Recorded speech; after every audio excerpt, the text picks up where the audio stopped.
क्या इस तरह का समाज बन पाया है, इस तरह की संकल्पना साकार हो पाई है आपके नज़रिए से? लोगों को सरकार की तरफ देखने की ज़रूरत नहीं है।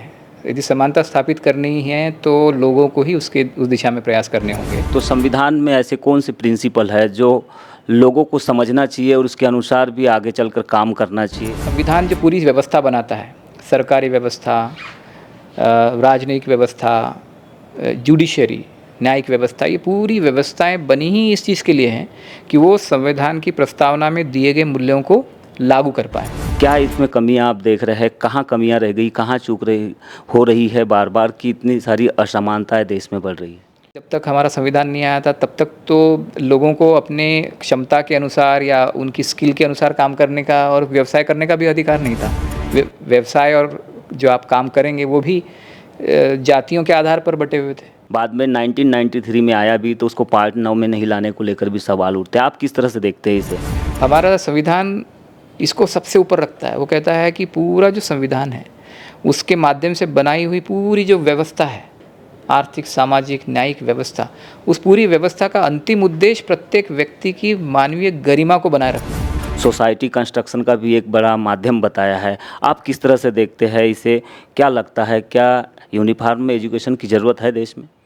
उसको यूनिफॉर्म कहने की जगह इक्वल क्वालिटी एजुकेशन बोल सकते हैं। मतलब हर एक बच्चे को हर एक स्कूल में उच्चतम गुणवत्ता की शिक्षा मिले और उसी गुणवत्ता की शिक्षा हर जगह पर हो। एजुकेशन में ये चीज़ें तो ज़रूरी है कोडिंग के लिए, जबकि पास आप कोडिंग को नहीं समझेंगे कैसे स्किल डेवलपमेंट होगा देश के लोगों को?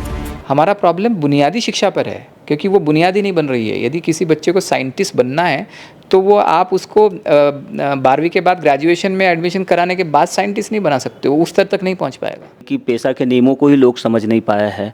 कहाँ कमियां रह गई है? सरकार की ओर से कमियां हैं समझाने में या फिर लोग ही समझना नहीं चाह रहे? पेशा और ये जो चीज़ें कानून है उसको तो मैं थोड़ा सा अलग तरह से देखता हूँ कि पहले आप लोगों से कुछ चीज़ें छीन लो जो उनकी ही है, उन्हीं की रही है हमेशा से, और फिर उसके बाद में कहो कि हम ना आपको ये चीज़ें दे रहे हैं, तो ये तरीका ही गलत है।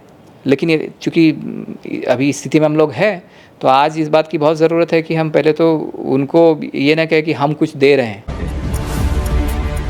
नमस्कार, बीजीटी मीडिया के स्पेशल सेगमेंट में आपका स्वागत है।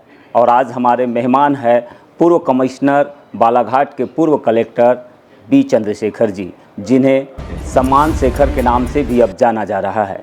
आज मुख्य वक्ता के तौर पर बालाघाट में सार्वजनिक जयंती समारोह समिति की ओर से उन्हें आमंत्रित किया गया था। उन्होंने अपने उद्बोधन के माध्यम से समाज को एक संदेश दिया है। वो किस तरह का संदेश है ये तो हम समझेंगे ही, लेकिन जिस तरह से जयंती समारोह समिति के द्वारा आज के इस दिन को समानता दिवस घोषित किया गया सामाजिक तौर पर, क्या भविष्य में यह दिन समानता के तौर पर गवर्नमेंट की ओर से भी घोषित होगा? ये बड़ा सवाल है। इसी सवाल के साथ हम चर्चा की शुरुआत करेंगे। सर, आपका बहुत बहुत स्वागत है।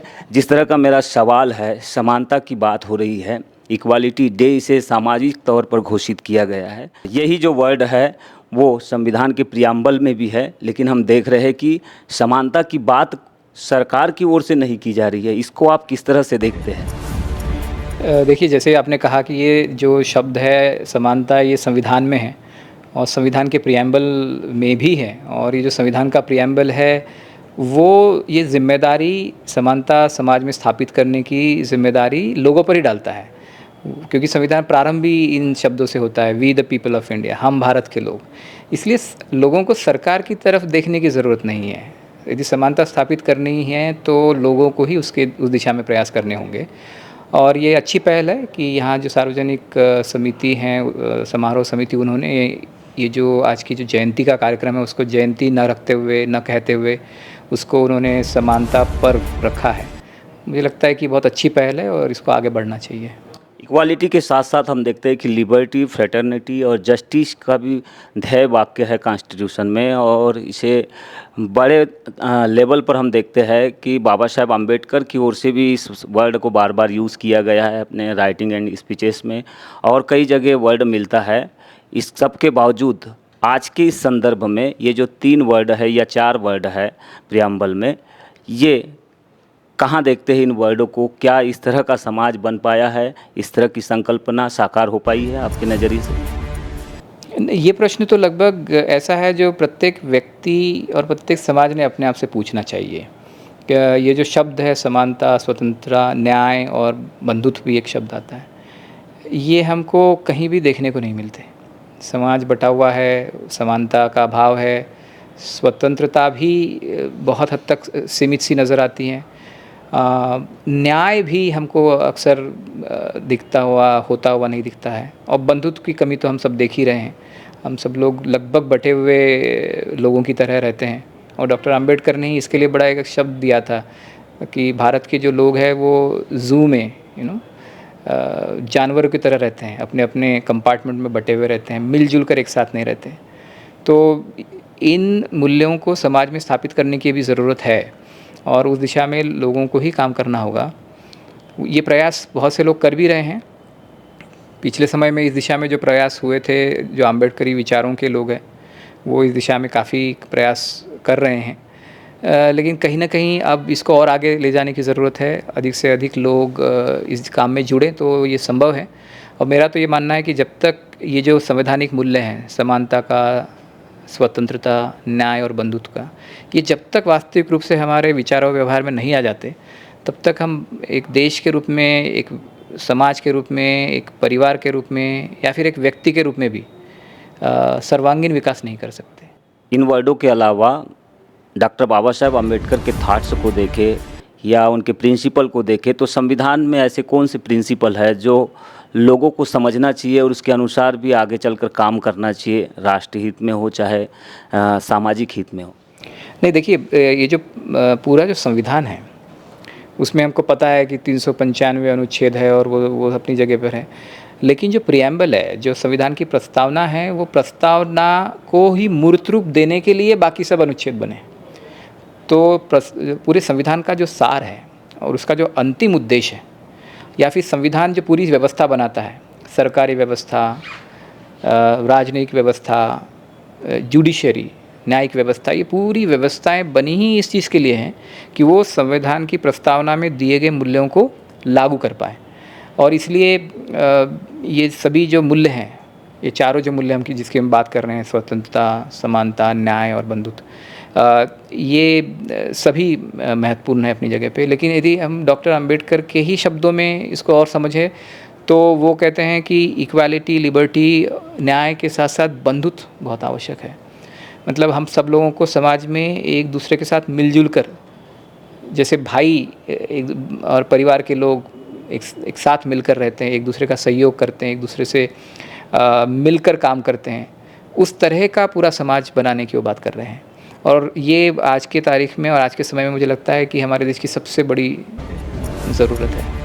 आर्थिक असमानता बड़े लेवल पर देश में फैल रही है। अभी अभी हरून की रिपोर्ट आई है जिसमें कहा गया है कि 208 लोगों के पास देश की 33% वेल्थ है। ये जो इकोनॉमिक इनइक्वालिटी हमें देखने मिल रही है, ये क्या कारण इसके? आप एक अधिकारी होने के नाते, पूर्व अधिकारी होने के नाते भी, और एक सामाजिक तौर पर आप मजबूती से काम कर रहे हैं, तो क्या इसमें कमियां आप देख रहे हैं? कहाँ कमियां रह गई, कहाँ चूक हो रही है बार बार कि इतनी सारी असमानताएँ देश में बढ़ रही है? आर्थिक असमानता जो हमारे देश में है, उसकी जो जड़ें हैं वो हमारी सामाजिक असमानता में दिखेंगी आपको। आपको पता ही है कि क्योंकि देश में जो आर्थिक विकास होता है वो 10 सालों में नहीं होता, वो एक लंबी प्रक्रिया के माध्यम से होता है। अभी कुछ वर्षों तक, जब तक हमारा संविधान नहीं आया था, तब तक तो लोगों को अपने क्षमता के अनुसार या उनकी स्किल के अनुसार काम करने का और व्यवसाय करने का भी अधिकार नहीं था। व्यवसाय और जो आप काम करेंगे वो भी जातियों के आधार पर बटे हुए थे। तो एक आर्थिक विकास के लिए सबसे इम्पॉर्टेंट ज़रूरी चीज़ ये है कि जो व्यक्ति जो सबसे बेस्ट काम कर सकता है, वो काम करने का पूरा अवसर उसको मिले और उसका योगदान उसके राष्ट्र के निर्माण में और अर्थव्यवस्था के निर्माण में लगे। हमारे इसमें तो कभी ऐसा हुआ ही नहीं। जो जिस जाति में पैदा हुआ, जो जिस वर्ग में और जिस परिवेश में पैदा हुआ, वो उसी में सिमट कर रह गया। और इसीलिए आज ज़रूरी है कि वो सब बंधन टूटे, और उसी की समानता की हम बात कर रहे हैं। आर्थिक समानता सामाजिक समानता के बगैर नहीं लाई जा सकती, क्योंकि उसकी जड़ों में वो है। दूसरा जो आज की जो हमारी नीतियाँ हैं, आर्थिक नीतियाँ, वो भी बहुत हद तक इसके लिए ज़िम्मेदार है। कुछ सीमित लोगों के पास बहुत अधिक संपत्ति होना, है ना, जिसका आप अभी उदाहरण भी दे रहे थे, ये बढ़ रहा है। यदि आप इसके आंकड़े उठा के देखेंगे और 1950 के बाद का आप विश्लेषण करेंगे तो आप पाएंगे कि कुछ सीमित लोगों के पास जो संपत्ति है देश की, वो सिमटने का जो सिलसिला है वो निरंतर आगे बढ़ रहा है। पहले उनके पास जो, यदि हम ऊपर के 1% लोगों के पास जो संपत्ति थी 1950 के दशक में, अब वो बढ़ के 70% तक पहुंच गई है। तो इसका मतलब है, और ये बढ़ ही रहा है, क्योंकि बहुत बड़ी संख्या में जो लोग हैं उनके पास रोज़गार नहीं है, और यदि है भी तो वो उतनी आय उनको नहीं देते जितनी एक डिग्निफाइड लाइफ के लिए हम कहते हैं, एक अच्छे जीवन के लिए ज़रूरी है, वो आय लोगों के पास नहीं है। और चूँकि वो आय कहीं ना कहीं बहुत कम लोगों के पास सिमटी हुई है, तो इसमें रीडिस्ट्रीब्यूटिव जस्टिस एक होता है, जिसमें देश की संपत्ति को इस तरह से उसका उपयोग किया जाए कि किसी 1 या 2 या 3 व्यक्तियों के हाथों में वो न सिमटे और अधिकतर लोगों के पास वो पहुँचे, ताकि ज़्यादा से ज़्यादा लोग एक अच्छा जीवन स्तर जी पाएँ। उस दिशा में आर्थिक जो नीति है उसको बनाने की ज़रूरत है। नीति निर्धारण की आपने बात की है, लेकिन हम देख रहे हैं कि एक सवाल बार बार उठ रहा है कि सेंसस नहीं हो रहा है देश में। बगैर सेंसस के क्या नीतियों का निर्धारण हो सकता है? सेंसस आप, मुझे लगता है कि आप एक तो जनरल सेंसस होता है जो हर 11 साल में, हम 10 साल में करते हैं। आप कास्ट सेंसस की बात कर रहे हैं। तो बेसिकली ऑलरेडी एक सेंसस 2011 में हुआ है। वो सेंसस होता है तो डेफिनेटली हमें ऐसी बहुत सारी चीज़ें देखने को मिलेंगी, ऐसे तथ्य सामने आएंगे जो हमको पॉलिसी मेकिंग में किस दिशा में जाना चाहिए उस तरफ हमको मदद करेंगे। बट मुझे ऐसा नहीं लगता कि उसमें से बहुत आश्चर्यजनक कुछ निकलने वाला है। वो फ़ायदा होगा, वो आपको ये बता पाएगा कि हाँ भाई, ओबीसी की पॉपुलेशन 44 या 48.50 है, ऐसा एक आंकड़ा निकल के आ सकता है। लेकिन डेटा ही नहीं रहेगा तो कैसे पॉलिसी नहीं रहेगी? कि बड़ा रॉकेट साइंस नहीं है, हमको अभी भी पता है। तो ये 2-3% इधर उधर होने से और प्रतिशत से पता करने से नहीं होगा। मुझे लग रहा है कि ये बात सेंसस और आंकड़ों तक सीमित नहीं है, ये विल पावर की बात है। ये बात है उस मानसिक तैयारी की। नहीं तो आज भी सरकारों को किसी ने नहीं रोका है, वो सेंसस कराए ना कराए, पॉलिसी में परिवर्तन के बारे में किसी ने नहीं रोका है ना। तो ये नीयत की बात है, ये मानसिक तैयारी की बात है। आंकड़े आते हैं तो मदद होगा। एक कास्ट सेंसस ही क्यों, और तरीके के सेंसस हो सकते हैं, यू नो। तो मुझे लगता है कि यदि आप राजनीतिक रूप से देखें तो ये इच्छा शक्ति की कमी है, और उसी से कास्ट सेंसस न होना या फिर आर्थिक नीतियाँ ऐसी बनती चली जाना जो कुछ पूंजीपतियों के लिए ज़्यादा हितकारक है, उनको ज़्यादा मदद करती हैं और आम जनता को मदद नहीं करती। ये सभी उसी का एक मुझे लगता है कि उसी की एक इमेज यहाँ क्रिएट हो रही है। संविधान बनने से पहले 1948 में ही ह्यूमन राइट्स का डिक्लेरेशन हो चुका था, लेकिन कॉन्स्टिट्यूशन में ये वर्ड मिसिंग हो गया, जिसे लेकर कुछ लोग सवाल भी उठाते हैं। हालांकि ह्यूमन डिग्निटी का जिक्र है कॉन्स्टिट्यूशन में, लेकिन ह्यूमन राइट्स का नहीं होना बाद में 1993 में आया भी, तो उसको पार्ट 9 में नहीं लाने को लेकर भी सवाल उठते हैं। आप किस तरह से देखते हैं इसे, इस वर्ड? नहीं, मुझे लगता है ह्यूमन राइट्स का जो कॉन्सेप्ट है, हमारा संविधान उससे भी आगे जाता है। ह्यूमन राइट्स आप कह लीजिए तो ह्यूमन राइट्स की दी आप एक लंबी लिस्ट बनाएंगे और उसमें आप 10 राइट्स को इंक्लूड करते हैं, तो वो लगभग सभी राइट्स हमारे कॉन्स्टिट्यूशन में हैं। उसमें 6 तरह के फंडामेंटल राइट्स तो है ही, वो 6 तरह के जो फंडामेंटल राइट्स हैं वो अपने आप में ह्यूमन राइट्स है। उसमें से कोई भी ऐसा नहीं जो ह्यूमन राइट ना हो, इसीलिए वो तो उसको फंडामेंटल बनाया गया है। और हमारे संविधान में ऐसे कुछ शब्द आते हैं और ऐसे कुछ प्रोविजंस है जो फिर बचे हुए जो भी छोटे मोटे जो ह्यूमन राइट्स हैं उसको भी अपने आप में समाहित किए हुए हैं।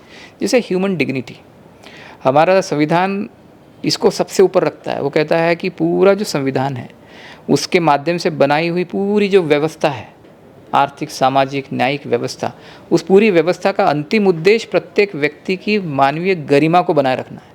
अब मानवीय की गरिमा में तो सब कुछ आ गया, एक भी मानवीय अधिकार जिसको आप ह्यूमन राइट्स बोल रहे हो उसमें से आप निकाल लीजिए तो मानवीय गरिमा सुनिश्चित नहीं हो सकती, तो सभी उस शब्द में समाहित है।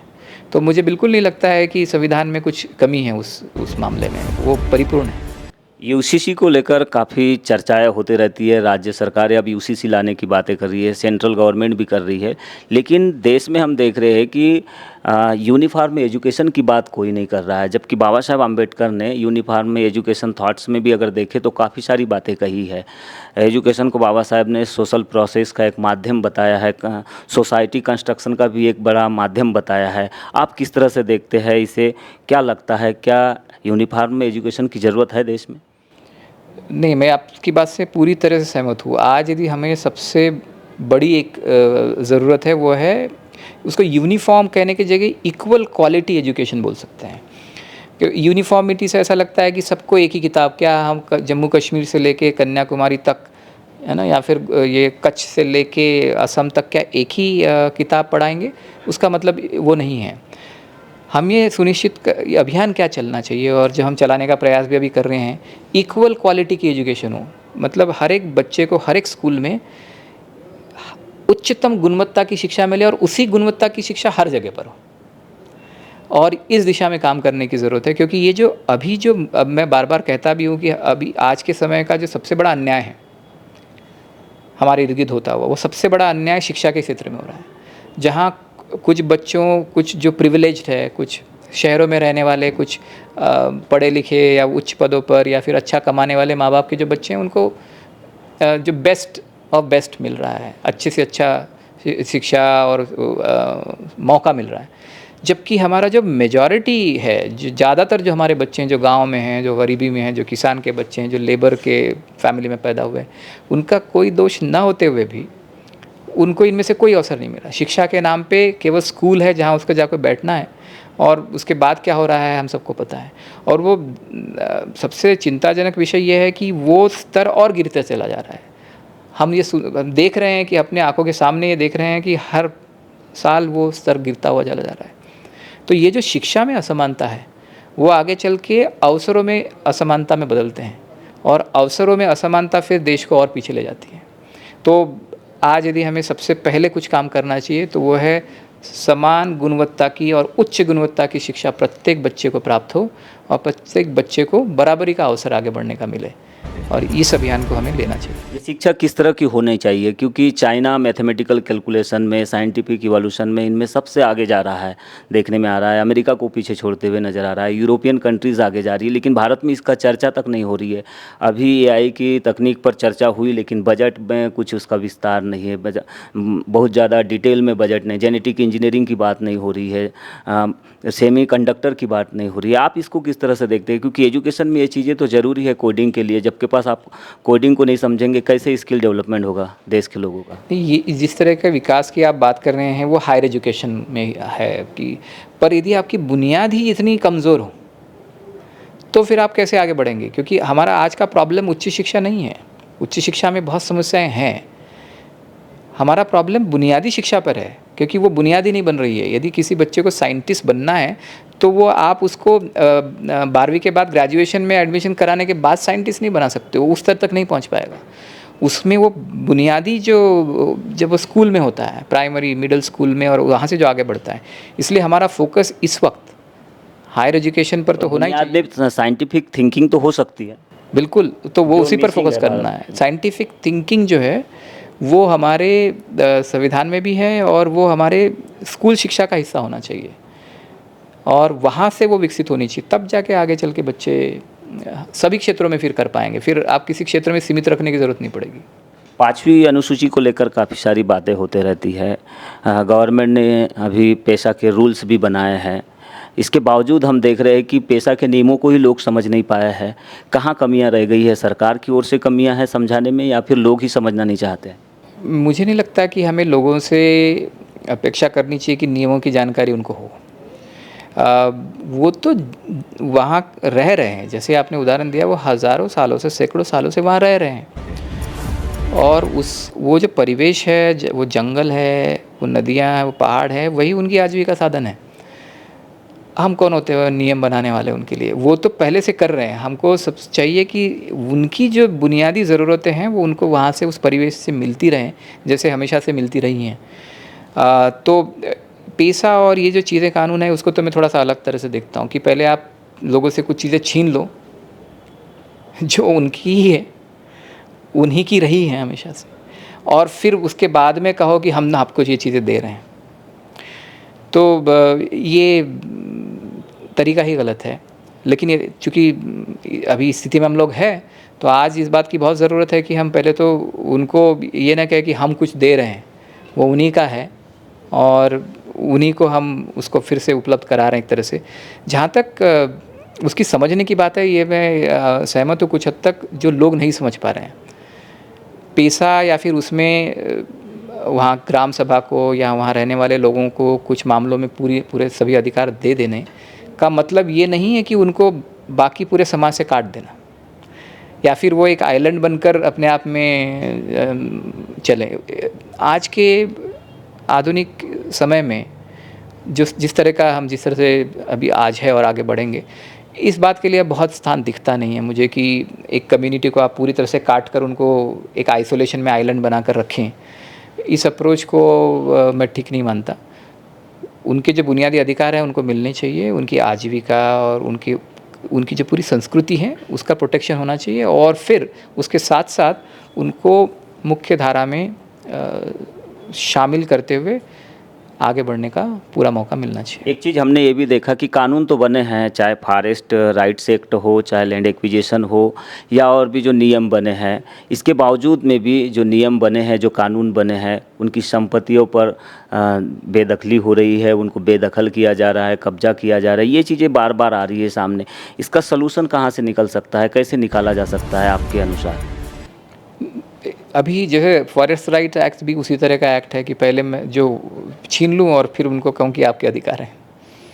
क्योंकि मतलब फॉरेस्ट एक्ट जब बना 1927 में, तो वो फॉरेस्ट एक्ट जो था वो पूरी तरह से फॉरेस्ट को या जंगल की संपत्ति को कैसे उसका उपयोग किया जाए उसके लिए बना था। वो लोगों का कोई कंसिडरेशन उसमें नहीं था। या फिर 1980 का फॉरेस्ट कंजर्वेशन एक्ट, वो कहता कंजर्वेशन है लेकिन बात एक्सप्लॉइटेशन की करता है कि फॉरेस्ट लकड़ी का उपयोग कैसे हो और कैसे उससे पैसा कमाया जाए। लोगों की बात करने वाला बात नहीं आया। और ये जो जितने भी कानून बने वो उस दो ही बिंदुओं पर केंद्रित रहे। एक कि जंगल का उपयोग हमें करना है हमारे आर्थिक फ़ायदे के लिए, और वहाँ जो लोग हैं उनको फिर उससे जो कठिनाई होती है उसके लिए बदले में उनको कुछ अधिकार दे देने हैं जो पहले से ही उनके पास रहे हैं। तो मुझे लगता है कि ये जागरूकता के साथ ही आएगा। फॉरेस्ट राइट एक्ट को आए हुए अभी बहुत समय हो गया है। सुप्रीम कोर्ट ने कई बार कहा है कि इसको क्लोज़ करिए, जो बचे हुए फॉरेस्ट राइट्स के क्लेम्स है, दावे हैं, उनको सेटल करिए। लेकिन ये जहाँ पर है वहाँ पर लोगों को ही साथ में मिलकर करना होगा। कुछ लोग कर भी रहे हैं, बहुत से ऐसे संगठन हैं, बहुत से ऐसे लोगों के समूह हैं जो निरंतर इस दिशा में काम करते हैं। और इसका समाधान एक दिन में कोई एक तरह से समाधान नहीं मिलेगा। इसके लिए निरंतर फॉलोअप करते रहना पड़ेगा, और जो कुछ लोग कर भी रहे हैं मुझे लगता है। संघीय ढांचे के बारे में आपके क्या विचार है? क्योंकि लगातार ये सवाल उठ रहे हैं कि स्टेट के अधिकार छीने जा रहे हैं, कई सरकारें आरोप लगा रही है। क्या ऐसा कहीं हो रहा है? यूनियन और जो कंक्रीट लिस्ट है उसके बीच में कुछ चल रही प्रक्रिया, क्या आप किस तरह से इसको देखते हैं, जिस तरह के आरोप प्रत्यारोप लगातार देखने मिल रहे हैं? नहीं, आरोप प्रत्यारोप तो हमेशा से चलते रहे हैं। अभी आज की तारीख में जो आरोप प्रत्यारोप है वो ज़्यादातर पॉलिटिकल नेचर के हैं, ऐसा मुझे लगता है कि संघीय ढांचा तो हमारा संविधान का एक मूलभूत हिस्सा है, बेसिक स्ट्रक्चर। यदि आपको पता है कि वो बेसिक स्ट्रक्चर है, लेकिन जब भी केंद्र में कोई स्ट्रॉन्ग गवर्नमेंट रही है और स्टेट में किसी और पार्टी की स्ट्रॉन्ग गवर्नमेंट रही है, तब ये विषय उठता रहा है। मुझे लग रहा है कि कभी कभी इसको बहुत पॉलिटिसाइज भी किया जाता है, लेकिन न्यायिक व्यवस्था है, और यदि न्यायिक व्यवस्था से मुझे लगता है कि इस दिशा में जब भी ऐसा कोई उल्लंघन होगा तो उस दिशा में करेक्टिव एक्शन होगी। अभी जो सुप्रीम कोर्ट का ऑर्डर था तमिलनाडु गवर्नर के बारे में, वो भी उसी के बारे में था। वो भी संघीय जो ढांचा है, हमारा फेडरल स्ट्रक्चर है, उस पर ही एक तरह से एक निर्णय है। तो वो पॉजिटिव निर्णय है। मुझे लगता है कि उस तरह के निर्णय और भी आएंगे, और जब भी संघीय ढांचे पर कोई आघात होता है तो सुप्रीम कोर्ट उसमें अपनी भूमिका निभाएगा, और यदि नहीं निभाता है तो फिर अल्टीमेट जो समाधान है वो जनता में है। आप गवर्नमेंट सर्विस में नहीं है, तो एक सवाल मेरा ये है कि संघीय ढांचे से अलग हटकर ये भी बातें आ रही है कि जो नेता है संसद में झूठ बोल रहे हैं, राज्यपाल तक झूठ बोल रहे हैं, इनकी अकाउंटेबिलिटी फिक्स नहीं है। चाहे सुप्रीम कोर्ट के जजेस हो चाहे फिर नेता, अकाउंटेबिलिटी फिक्स नहीं होने की वजह से जो मर्जी वो चीज़ हो रही है, ये भी बातें सामने आ रही। क्या आपको लगता है ऐसा हो रहा है? हाँ, ऐसा बिल्कुल है, क्योंकि अकाउंटेबिलिटी के जो औपचारिक संरचनाएं हैं वो अपना काम नहीं कर पा रही हैं, ना। स्ट्रक्चरल अकाउंटेबिलिटी इंश्योर करने के स्ट्रक्चर्स बने हुए हैं, लेकिन वो पर्याप्त नहीं है और उनका उपयोग भी नहीं हो रहा है। तो चाहे संसद में हो चाहे कोर्ट में भी लोग आजकल झूठ बोलते हैं। वो तब तक झूठ बोलते रहेंगे जब तक झूठ बोलने के परिणाम उनको न भुगतने हों, और परिणाम भुगतने की जो प्रक्रियाएं हैं वो इतनी जटिल है कि अक्सर उसमें लोग जाते नहीं हैं। तो इसका मुझे लगता है कि जो जवाबदेही है, आपने 2-3 साथ में ही ले आए, लेकिन उनको तीनों बिल्कुल अलग अलग तरह के, कि जो राजनीतिक प्रतिनिधि हैं, जो चाहे वो पार्लियामेंट में हो चाहे विधानसभा में हो, उनकी जवाबदेही निश्चित करने का जो अधिकार और काम है वो तो जनता का है, क्योंकि वो उनको वहाँ भेज रही है। और मुझे लगता है कि वो जनता जब तक नहीं करेगी तब तक ये अकाउंटेबिलिटी ऐसे ही बनी रहेगी। यदि जनता धर्म के आधार पे, जाति के आधार पे, रिश्तेदारी और नाम के आधार पे वोट देते रहेंगे, तब तक वो अपना अधिकार, जो जवाबदेही सुनिश्चित करने का अधिकार, खोते रहेंगे। लास्ट क्वेश्चन सर, सामाजिक वक्ता के तौर पर आज जयंती समारोह के कार्यक्रम में आप शामिल हुए। क्या आपका मैसेज होगा बालाघाट जिले वासियों के लिए, समाज के लोगों के लिए भी? तो मैसेज तो मैंने वो उस संबोधन में भी दिया था। चूँकि आज हम बाबा साहब की जयंती मना रहे हैं, और मेरा मानना है कि बाबा साहब की जयंती मनाने का सबसे अच्छा तरीका है उनके विचारों को अपनाना, अपने विचारों में ले आना और अपने व्यवहार में लाना। तो अल्टीमेट जो मेरा संदेश है यही है कि जो मूल्य हैं, संवैधानिक मूल्य, समानता का, स्वतंत्रता, न्याय और बंधुत्व का, ये बाबा साहब ने भले ही उसमें डाले हो, लेकिन ये हमारे प्राचीन इतिहास से चले आ रहे हैं। ये 5000 वर्षों से जो हमारा इतिहास है, उस इतिहास में आपको ये मूल्य दिखेंगे। तो ये हमारी धरोहर भी है, और यही हमारे देश की सही प्रकृति भी है। तो इसी को अपनाने की मैं बात कहूँगा, और इसकी शुरुआत प्रत्येक व्यक्ति को अपने आप से करनी है, और इस दिशा में हमको आगे बढ़ना चाहिए। यही मेरा संदेश। तो लोगों को ही सबसे पहले इसकी शुरुआत करनी पड़ेगी। जिस तरह से कॉन्स्टिट्यूशन हमारा कहता है we the people of India, मतलब हम भारत के लोग से अगर शुरुआत हो रही है तो मैं से काम नहीं चलेगा, हम से काम चलेगा। हम मिलकर जब ये काम करेंगे तभी बदलाव देखने मिलेगा, सकारात्मक बदलाव हो या फिर वो अन्य प्रकार का बदलाव। ये कहना है बी चंद्रशेखर साहब का।